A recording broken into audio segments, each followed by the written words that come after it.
Today we're going to be practicing our parts of speech, but in particular, we're going to use our parts of speech with alliteration.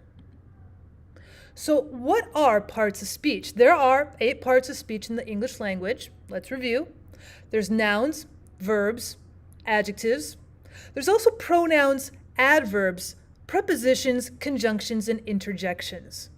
So the part of speech that indicates how the word functions in meaning as well as grammatically within the sentence, those are parts of speech. So an individual word can function as more than one part of speech, but only when used in different circumstances. So understanding parts of speech and when they are being used is essential for determining the correct definition of the word when using the dictionary.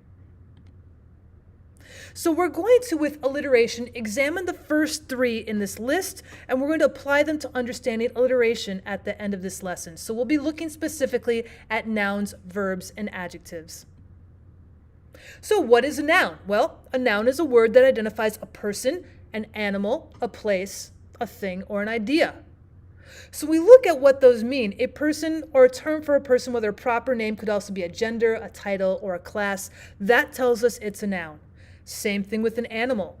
A term for an animal, whether a proper name, could also be a species, a gender, or a class. A place. A term for a place would be perhaps another proper name. Maybe they'll tell you about a physical location. They could also just be a general location or a general locale. So a thing, whether it exists for now, will exist, or existed in the past, is a noun. Things are a little bit more of the gray area. We'll come to some of those soon. And then an idea, a term for an idea, be it a real workable idea or just a plain fantasy that might never come to fruition, could also be considered a noun. So what's an adjective? Well, adjectives are words that describe or modify other words, making your writing and speaking much more specific and a whole lot more interesting. So words that would actually be descriptive of, say, our bird on the right-hand side, it's bird-like, since it looks like a bird. It's green, it's verde green, it's got multiple colors of green on it. It's also googly-eyed. These are very descriptive, and they're all examples of different types of adjectives.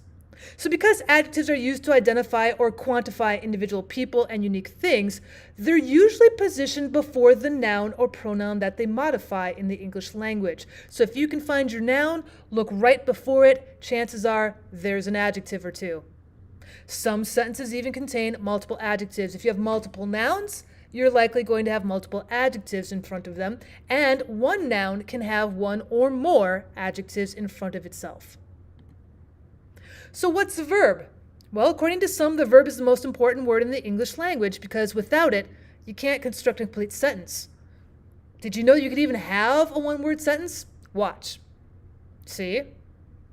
Yes, those 2 one-word sentences above are correct and complete sentences, and that's because those are verbs with the subject being implied, such as you watch and do you see.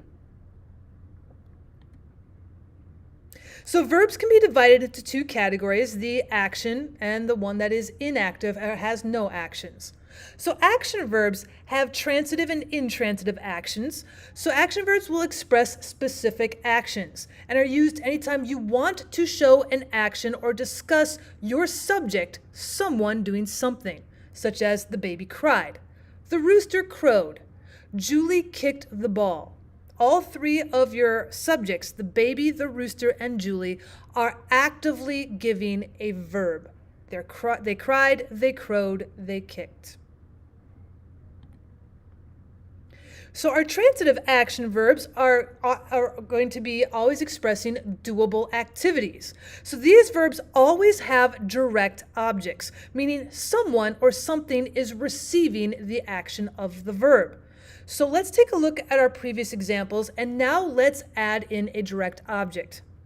The baby cried for a bottle. The baby, the subject, has the action verb of cried, but now we want to know why the baby's crying. We'll add in a direct object. The baby cried for what? For a bottle. The rooster crowed at the sun. The rooster is doing the crowing, but what is it crowing at? It's crowing at the sun. It has another direct object. And again, we have a third action verb, Julie kicked. But now we need to ask, well, what did Julie kick? Julie kicked the ball.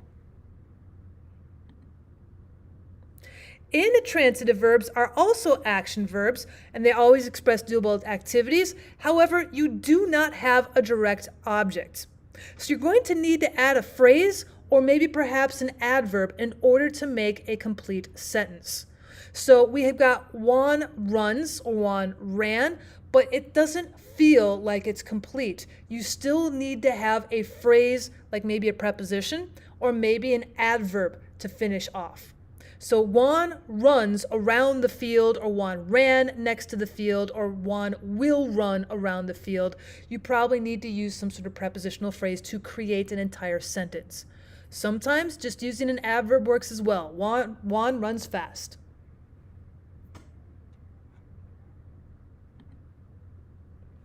You also have no action in action verbs. And a lot of times we call these helping verbs or linking verbs. The verb form of to be is the verbs that have no action to them. So the verb to be shows the existence of something, and it joins the subject with an adjective or noun to describe or identify the subject. Sometimes it can also mean that this will happen in the future. Taking a look at some of the examples we have, my soccer game is next Saturday. The game will be at the park. So our verb form of to be, is and will be, these have no action. You don't actively see the subject doing something. Game is, game will be. We still, however, need a verb to create a complete sentence. So if you look at the three-part sentences in the chart, for additional examples, we've got Omar was sad. Here we have the linking verb to be of was, and then we're going to add in an adjective, noun, or phrase. Omar was sad. Juan is the leader. I am from Las Vegas. The book is on the desk. When you use the verbs to be, you can't end with that particular action. It has to have an adjective, noun, or an entire phrase like a prepositional phrase afterwards in order to make it complete. Verbs can be divided into two categories, again, action and no action. So when we look at linking verbs, they link a subject to an adjective, noun, or phrase that is supposed to modify the subject. So when we look at these action forms of to be, a lot of times you're going to have that adjective phrase afterwards. It's a little bit different than, say, when you work with a noun where the adjective appears before. This time with that verb, it's afterwards. For example, for appear, she appears awkward. She became nervous. He feels bad. He got very angry. He has grown weary. All these different choices, the verbs of be, seem, and become, they're always linking verbs. And so we're always looking at the adjective, noun, or phrase afterwards that should modify the subject.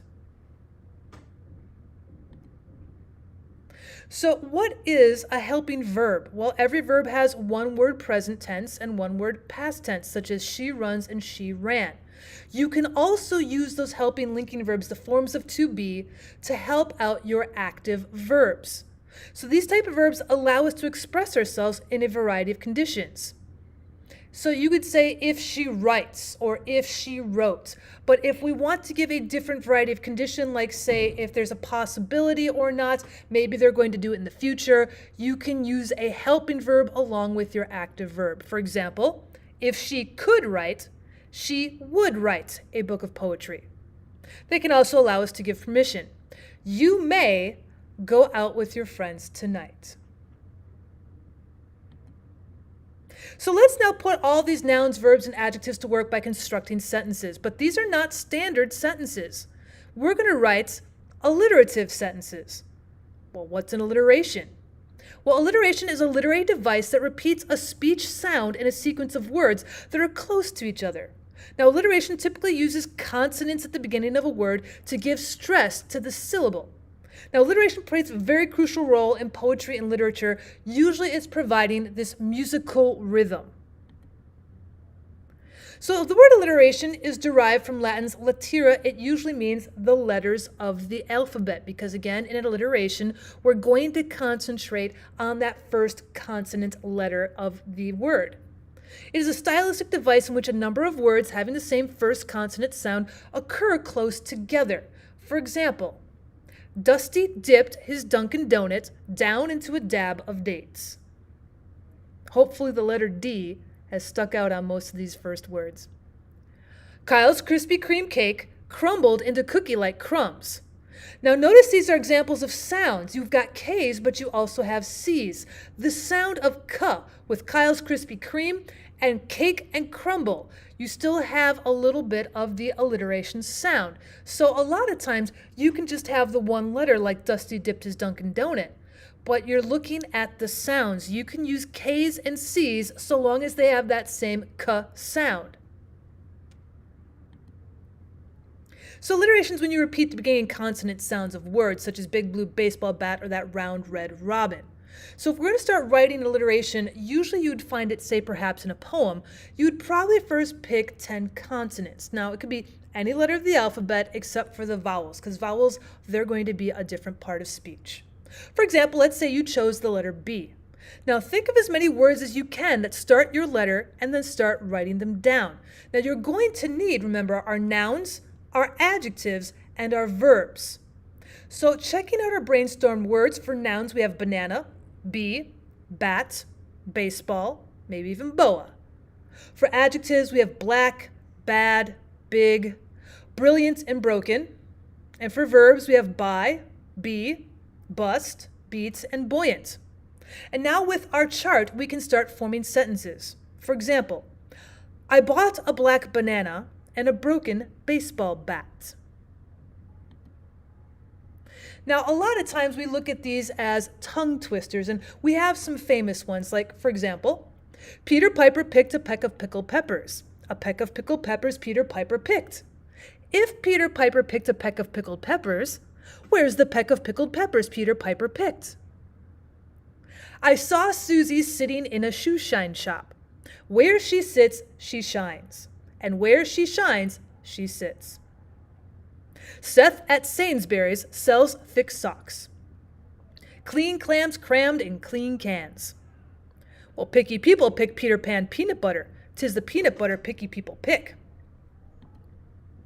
Thanks for stopping by, guys. Please go watch some more of my videos.